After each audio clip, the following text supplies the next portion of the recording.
Thank you, Janela.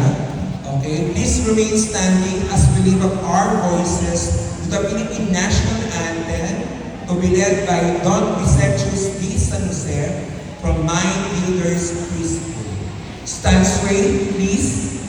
Okay, get ready.